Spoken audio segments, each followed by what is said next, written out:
Why did I quit my over 50 fitness YouTube channel? Hi, my name is Julie B, and I'm here to talk about why I started a channel during the pandemic. Got a few videos uploaded and then just kind of stopped.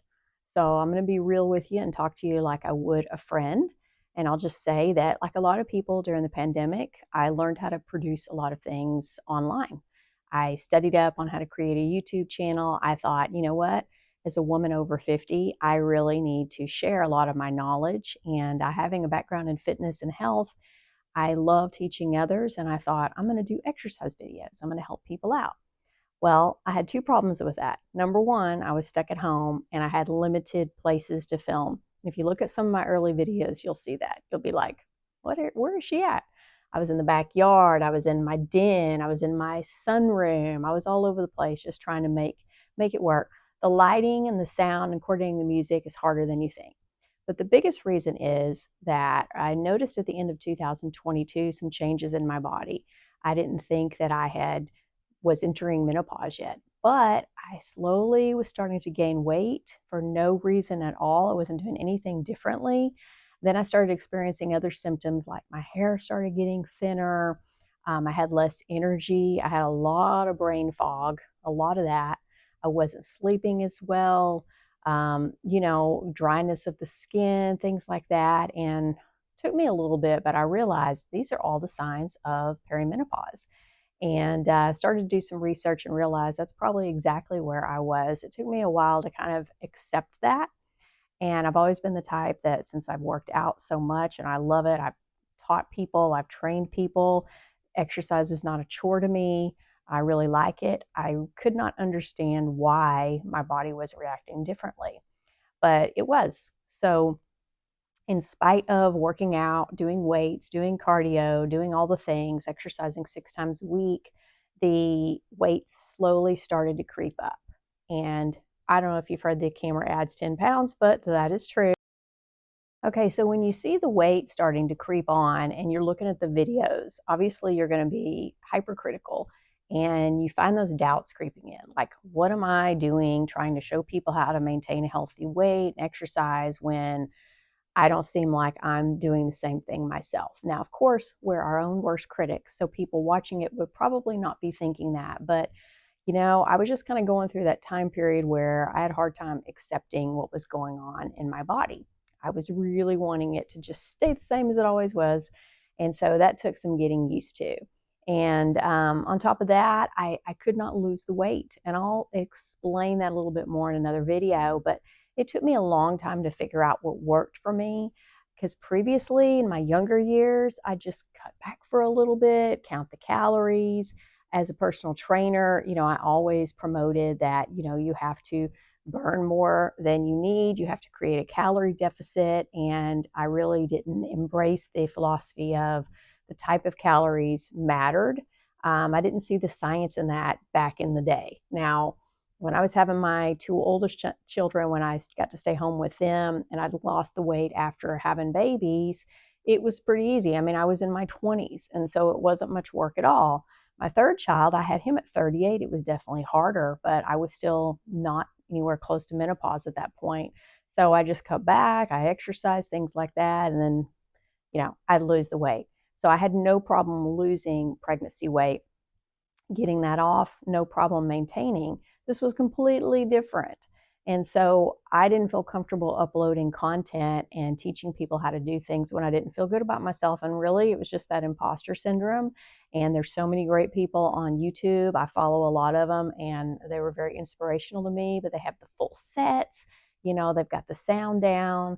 I could never figure out the music portion. And honestly, I love group fitness. I've taught kickboxing in 4 different formats, step, boot camp, all the things you can think of, and choreography and teaching to the beat has always been huge for me. And I have a musical background as well, so that just kind of comes naturally.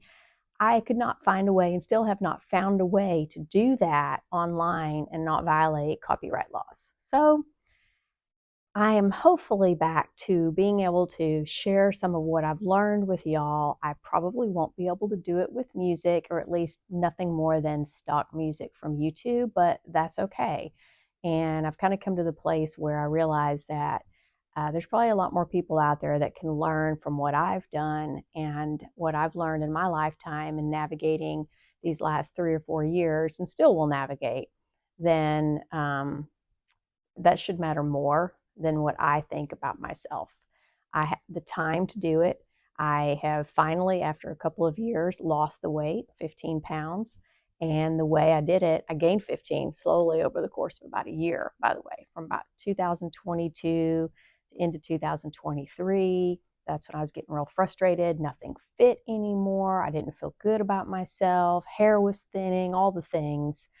Um, and so essentially, it took quite a few things, a lot of research, which I want to share in future videos, to figure out what worked at this phase of my life.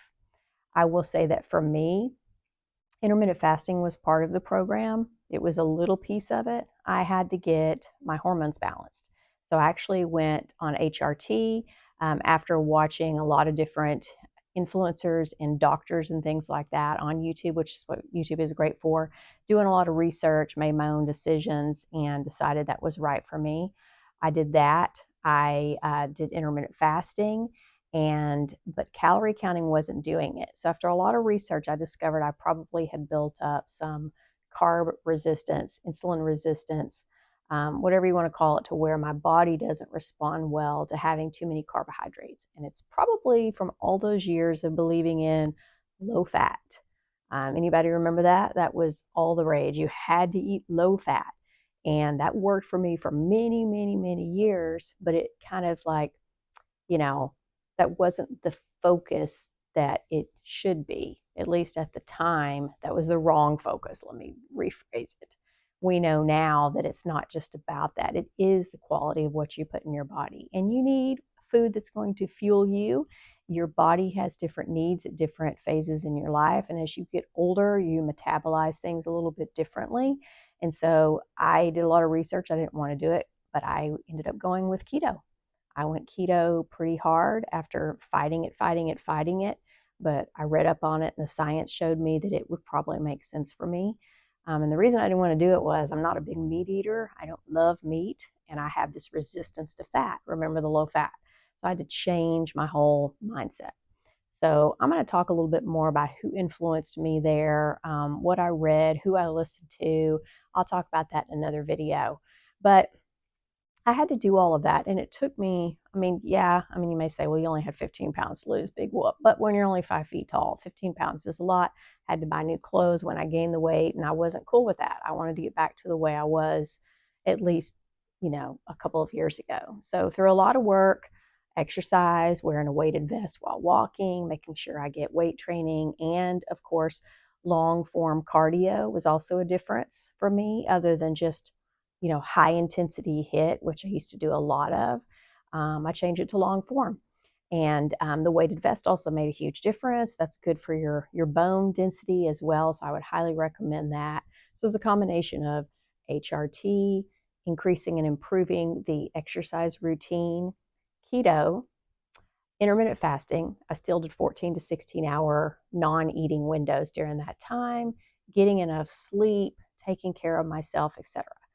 All of that to say, it took me, like I said, 4 months, 5 months to lose it. I've been able to maintain it, feeling a little better about myself. Things are under control. The hair's not falling out, although it is shorter because I had to even it out and the grays were coming in pretty quickly.